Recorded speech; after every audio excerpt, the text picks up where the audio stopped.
குரு வணக்கத்துடன் welcome to make leaders. இன்னைக்கு இந்த ஓல்டு மேன் அண்ட் த சீன்ற ஒரு ஆங்கில நாவல் வந்து தமிழில் கிழவனும் கடலும்ன்ற பேரில் மொழிபெயர்த்திருக்காங்க. அது நம்மளோட தமிழ் ஸ்கூல் புக்லையும் கொடுத்துருக்காங்க.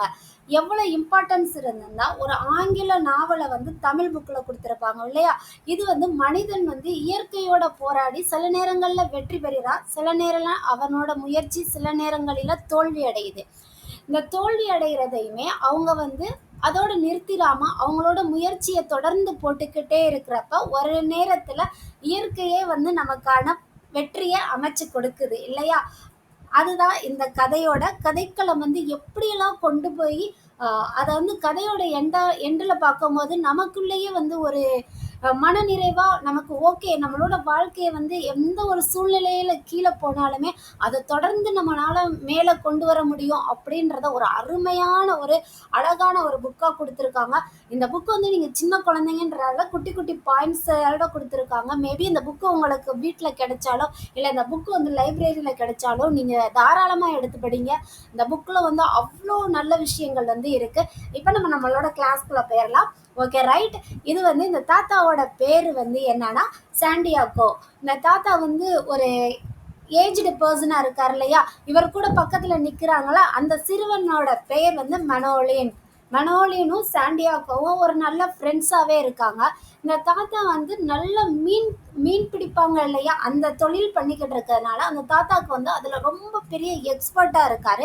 அவர் போகிற இடத்துலலாம் வெற்றியை தேடி கொண்டு வர்ற மாதிரி ஒரு மனுஷனாக இருக்கார். அவர் கூட தான் அந்த மனோலின்ற பையனும் வந்து மீன் பிடிக்க போகிறான். ஆனால் ஒரு கிட்டத்தட்ட ஒரு 84 நாட்களாக அந்த தாத்தாவுக்கு வந்து எதுவுமே கிடைக்க மாட்டுது. மீன் வந்து அவர் போகிறாரு, முயற்சி பண்ணுறாரு, அந்த முயற்சி வந்து ஃபெயிலியர் ஆகுது. திரும்ப ரிட்டன் கரைக்கு வரும்போது அவர்கிட்ட மீன் வந்து கிடைக்கிறதே கிடையாது.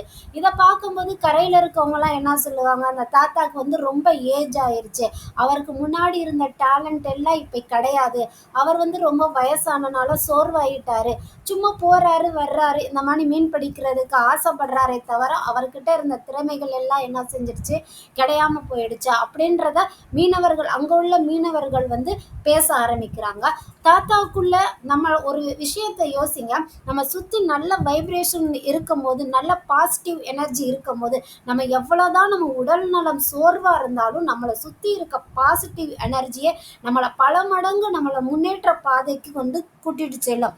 அதை தான் சொல்கிறாங்க, டாக்டர்ஸ் என்னதான் மருந்து கொடுத்தாலும் நம்மளோட வீட்டில் நம்மளை அன்பாக கவனிச்சுக்கும் போதோ, நமக்கான கேர் எடுத்து பண்ணும் போது, பாசிட்டிவாக மோட்டிவேட் பண்ணும் போது, அதையும் மீறி அந்த மெடிசனையும் மீறி ஒரு இது நமக்கு கிடைக்குது இல்லையா. ஒரு பாசிட்டிவாக ஒரு 3 டேஸில் சரியாகுன்ற ஃபீவர் ஒரு 2 டேஸ்லையோ இல்லை அதுக்கு அடுத்த நாளையோ சரியாகுதுன்னா அதுக்கு நம்ம அம்மா அப்பா நம்ம மேலே காட்டுற கேராக இருக்கட்டும், அஃபெக்ஷனாக இருக்கட்டும், நமக்கு மேலே காட்டுற அந்த பாசிட்டிவ் வைப்ரேஷனாக இருக்கட்டும். ஒரு எக்ஸாம் எழுத போகிறீங்க, நமக்கு படித்ததை மறந்துடாமல் இருக்கிறதுக்கு நமக்கு மிஸ் சொல்லுவாங்க இல்லையா, அப்போ படித்ததை ரீகால் பண்ணுங்க, உங்களுக்கு மறக்காது. பாசிட்டிவ் யாராக இருந்தாலும் அவங்கள்ட்ட திறமையே இல்லாமல் இருந்தாலும் டோன்ட் சே நெகட்டிவ் வேர்ட்ஸ். எந்த ஒரு சூழ்நிலையும் யாருக்கிட்டையுமே உன்னால் முடியாதுன்னு சொல்லாதீங்க. அவங்க மேபி அவங்க தப்பாகவே எதையுமே சொல்லாதா இருந்தாலும் அதை நம்ம எந்த விதத்தில் அவங்கள பாசிட்டிவாக யோசிச்சு சொல்ல வைக்க முடியும்னு யோசிங்க. ஒருத்தவங்க ஒரு சின்ன தப்பை செய்கிறாங்கன்னு இருக்காங்க, அவங்களுக்காண்டி திரும்ப திரும்ப நீ நெகட்டிவான நம்ம சொன்னோம்னா அவங்களுக்கு அது மேபி இந்த வயசுல இல்லை, எப்பயுமே வந்து நெகட்டிவ் வந்து ஸ்ப்ரெட் பண்ண வேணாம். யாராக இருந்தாலும் ஓகே, அது வந்து சரியில்லாத ஒரு விஷயம்தான். அவங்கள்ட்ட எதுவுமே திறமையே இல்லாமல் மனிதர்கள் இருக்க மாட்டாங்க. யாருக்கிட்டேயோ எல்லாருக்கிட்டேயும் ஒரு வித திறமைகள் கண்டிப்பாக இருக்கும். நம்ம எல்லாரும் அதுக்கான முயற்சியை வந்து ஒரு பாசிட்டிவ் வைப்ரேஷனை எல்லாருமே கொடுங்க. அது வந்து இந்த டே ஃபுல்லாக இல்லை, நம்ம லைஃப் ஜேர்னி ஃபுல்லாகவுமே அது வந்து நம்ம சுற்றி இருக்க எல்லார்கிட்டையுமே இந்த பொண்ணு வந்தாலே இந்த இடம் வந்து கலகலன்னு இருக்கும். ஸோ அவள்கிட்ட இருக்க பாசிட்டிவ் எனர்ஜி வந்து எல்லாருக்கும் ஸ்ப்ரெட் ஆகும். அந்த மாதிரி இருக்கணும். நம்ம எந்த இடத்துல இருக்கோமோ அந்த இடத்துல சுற்றி இருக்க எல்லாத்துட்டையுமே எப்பயுமே பாசிட்டிவாக இருங்க. Okay, back to the point. நம்ம கதைக்குள்ளே போயிடலாம். இந்த மாதிரி நெகட்டிவ் தாட்ஸாக தாத்தா பற்றி பேச பேச தாத்தாக்கே ஒரு வித மனக்குழப்பம் இருக்கும் இல்லையா. நமக்கு அந்த அவங்களே சோர்வு என்னதான் அவங்க பிரிஸ்காவே இருந்தாலுமே இந்த மாதிரி பேச்செல்லாம் கேட்கும் போது அவங்களுக்கு ரொம்ப ஃபீல் ஆக ஆரம்பிச்சிடும். இப்போ இந்த மனோலினும் தாத்தாவும் நல்ல ஃப்ரெண்ட்ஸாக இருக்காங்க. கடற்கரைக்கு போகும் கடலுக்குள்ளே போய் மீன் பிடிக்க போகும்போதும் மனோலினும் சேர்ந்து தான் போவான். ஆனால் இந்த 84 நாளாக தாத்தா கையில் எதுவுமே எந்த ஒரு மீனும் கிடைக்காத காரணத்தினால ஒரு மனோலினோட பேரண்ட்ஸ் மனோலினை இல்லை நீ தாத்தா கூட மீன் பிடிக்க போனதெல்லாம் போதும், ஒரு 40 நாள் ஆன உடனே மனோலினோட பேரண்ட்ஸ் தாத்தா கிட்ட இருந்து மனோலினை பிரித்து நீ வேற ஒரு போட்டில் போய் என்ன செய்ய அவங்க கூட சேர்ந்து மீன் பிடிக்க போயிடு, நீ தாத்தா கூட பிடிக்க வேணாம், தாத்தாக்கு பழைய திறமைகள்லாம் இல்லை அப்படின்ற மாதிரி பேசி என்ன செஞ்சுறாங்க, தாத்தாவையும் மனோலினையும் பிரித்து அனுப்பிடுறாங்க. இப்போ தாத்தா தனியாகவே போட் எடுத்துட்டு மீன் பிடிக்க என்ன செய்கிறாரு போகிறாரு. 84 நாள் ஆயுமே அவருக்கு எதுவுமே கிடைக்கல. இப்போ இந்த டே 85 இதுதான் இந்த கதையோட கதைக்களம் ஸ்டார்ட் ஆகிற அந்த ஒரு அருமையான ஒரு விஷயம். நீங்கள் சின்ன குழந்தைங்கனால இந்த டயக்ராமை இமேஜின் பண்ணுங்க. ஜஸ்ட் இமேஜின் நீங்களா அந்த தாத்தா அப்படி போட்டில் போகிற மாதிரியும் மீன் பெரிய மீன் வர்ற மாதிரி நான் சொல்கிற கதையெல்லாம் அப்படியே உங்களோட இமேஜின் இதில் அப்படியே லைட்டாக என்ன செய்யுங்க, ஸ்ப்ரெட் பண்ணி அப்படியே பார்த்துட்டே வாங்க, இமேஜின்லாம் பாருங்க. ஓகேவா? ரைட். இந்த தாத்தா என்ன செய்கிறாருன்னா போட் எடுத்துகிட்டு அப்படியே கடலுக்குள்ளே போகிறாங்க. போனால் தாத்தாக்கு எதுவுமே கிடைக்கல. ஆனால் தாத்தா ரொம்ப வருத்தப்படுறாங்க. எல்லாரும் சொல்கிறத கேட்டு நம்ம அப்படி இருக்குமோ, நமக்கு கிடைக்காம ஆயிடுமோ மீன், இன்றைக்கும் நம்ம கரைக்கு எதுவுமே எடுக்காமல் போனால் நம்மளோட சுற்றி இருக்கவங்க இன்னும் நம்மளை பேசுவாங்களே அப்படின்னு ரொம்ப ஃபீல் பண்ணுறாரு. ஆனாலும் தாத்தா நினைக்கிறாரு, இன்னைக்கு நம்ம கண்டிப்பாக இந்த மீனை மீன் பிடிக்காமல் இந்த இடத்த விட்டு நம்ம போயிடவே கூடாது எக்காரணத்தை கொண்டும் அப்படின்னு அவர் மனசுக்குள்ள ஒரு வைராகியத்தையும் ஒரு முயற்சியமும் போடுறாரு. அந்த முயற்சியின் பலனா அவரோட போட்டில் ஒரு மீன் மாட்டுது. அந்த மீனை தாத்தா என்ன செய்கிறாங்க, பயங்கர போராட்டத்துக்கு அப்புறம் என்ன செய்கிறாங்க, பிடிக்கிறாங்க. அது மீனுக்கு இந்த இதெல்லாம் தூண்டில்லாம் போட்டு பிடிப்பாங்க இல்லையா, அந்த மீன் ரொம்ப பெருசாக இருக்கிறனால தாத்தாவை இழுக்குது. அந்த பக்கமும் இந்த பக்கமும் என்ன செஞ்சது, அந்த மீன் தாத்தா இழுக்கிறாரு, தாத்தானால இழுக்க முடியல. அவ்வளோ ஒரு பெரிய மீனாக மாட்டுது. தாத்தானாலேயே என்னோட இவ்வளோ பெரிய மீனா அப்படின்னு பார்த்துட்டு என்ன செஞ்சுட்டு இருக்காங்க, அந்த மீன் கொஞ்சம் இழுக்கும் போது முடியாமல் சோர்வாகி மீனுமே அந்த வலையில் அந்த தூண்டில் பெரிய முள்ள மாட்டினால மீனாலையுமே முடியலை. அப்போ மீனுமே அமைதியாக இருக்குது. தாத்தாவும் அந்த மீனை இழுத்து இழுத்து சாப்பிடாம பட்டினி கிடந்ததோட விளைவாக அவராலே முடியலை. கடைசியில் தாத்தாவும் அந்த தூக்கத்தில் அந்த கொஞ்சம் ரெஸ்ட் எடுப்பாங்க இல்லையா, தூக்கன்றதை தாண்டி அவர் உடலும் சரி அவர் உணவு எடுத்துக்காத சூழ்நிலையும் சரி, அவர் இந்த மீனை அந்த தனி ஒருவராக போராடின அந்த போராட்டத்தின் விளைவாக சோர்வுனாலையும் அவர் ரொம்ப டயர்டாகி ஒரு 4 மணி நேரம் தூங்க மணி ஆகுது, தூங்குறோம் இல்லை, பயங்கர அந்த போராட்ட மீன் கூட இருந்தனால அவருக்கு ரெஸ்ட் எடுக்கிறாரு. அப்போ அந்த மீன் திரும்ப அந்த மீனும் என்ன செய்யுது, இரவு முழுவதும் என்ன செஞ்சிடுச்சு, அந்த அந்த மீன் பிடியில் சிக்கி இருந்தனால மீனும் அப்படி இருக்கு. திரும்ப மீன் இப்படி துள்ள ஆரம்பிச்ச போல தாத்தா என்ன செஞ்சிடறாரு, பார்த்துடுறாரு. அந்த கயிறு இழுக்கப்படும் இல்லையா, அதில் அவர் வேக்கப் ஆயிடுறாரு, எந்திரிச்சிட்டு அந்த மீனை பிடிக்கிறதுல என்ன செய்யறாரு, ஆர்வமாக இருந்து கடைசியில் அந்த மீனை என்ன பண்ணிடுறாரு, அவரோட முயற்சியெல்லாம் ஒன்று திரட்டி அந்த மீனை என்ன பண்ணிடுறாரு, கொண்டுட்டு அந்த மீனை பிடிச்சி அவரோட போட்டில் கட்டி வச்சிடறாரு. போட்டில் கட்டி வச்சிடறாங்க. இந்த மணி பக்கவாட்டில் கட்டி வைப்பாங்க. நவர்களையா இவ்வளோ பெரிய மீனை எப்படி இந்த ஒரு தாத்தாவா அவரை ஃபுல் டேலண்ட் அப்போ இருக்கணும் இல்லையா, அந்த பக்கம் போட்டை பார்க்கணும், இந்த பக்கம் தண்டி வரும், அந்த பக்கம் அதோட பெரிய பெரிய சுறாக்கள்லாம் இருக்கும்.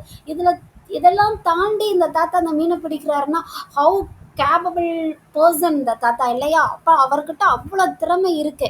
வெளியில இருந்து கரையில நின்று அந்த தாத்தாவை கை நீட்டி சொல்றவங்கள்ட்ட அந்த திறமை இருக்குமானா இருக்குமா, யோசித்து நீங்க தான் அதுக்குரிய ஆன்சர் சொல்லணும்.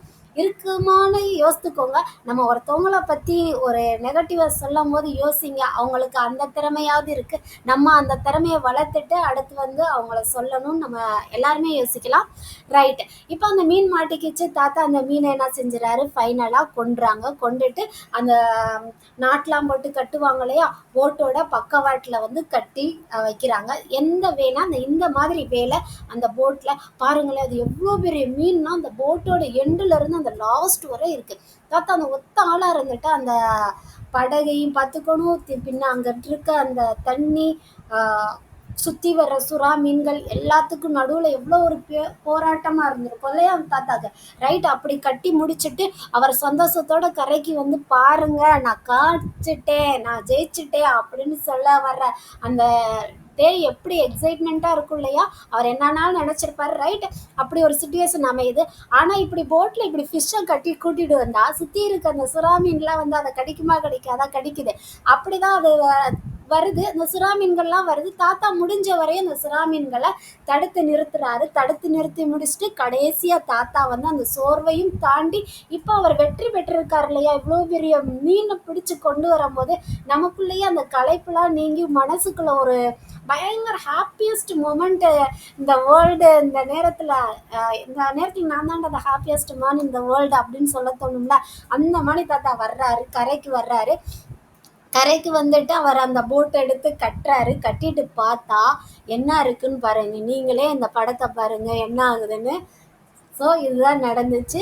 சுறாக்கள் எல்லாம் அந்த மீனோட அந்த இதெல்லாம் சாப்பிட்டுட்டு அதில் உள்ள எலும்பும் அந்த தலை மட்டும்தான் இருக்குது. இதை பார்த்த தாத்தா வந்து ரொம்ப ஃபீல் பண்ணுறாரு. நம்மளோட உழைப்பு எல்லாம் வந்து என்ன செஞ்சிருச்சு, ஒரு செகண்டில் எல்லாம் போயிடுச்சு, இங்கேருந்து அங்கே வர்றக்குள்ளேயும் எல்லாத்தையும் இந்த மீன்கள் சாப்பிட்ருச்சு அப்படி சொல்லி ரொம்ப ஃபீல் பண்ணுறாரு அவர் அவங்க வீட்டில் இருந்து. அப்போ வந்து நம்ம மனோலின் வர்றாரு. மனோலின் என்ன சொல்கிறாரு, தாத்தா பக்கம் ஓடி வந்து, தாத்தா இன்னைக்கு நான் பார்த்தேன் கரையில் இவ்வளோ பெரிய மீன் இருந்திருக்கு அப்படி சொல்கிறாரு. தாத்தா வந்து ரொம்ப வருத்தப்பட்டு சொல்கிறாங்க, இல்லை மனோலின், இது வந்து நான் பிடிச்ச மீனை நீயும் பார்த்தியா, ஆனால் வந்து அது கரைக்கு வர்றச்ச என்னாச்சு, எல்லாத்தையுமே சுறாக்கள் சாப்பிட்ருச்சு, வெறும் முள்ளும் அதோட தலை மட்டும்தான் மிச்சம் இருந்துச்சு அப்படி சொல்லும் போது மனோலின் சின்ன பையனால இருந்தாலும் என்ன சொல்கிறான், தாத்தா இது வந்து உங்கள் திறமைக்கும் விடாமுயற்சிக்கான வெற்றி தாத்தா.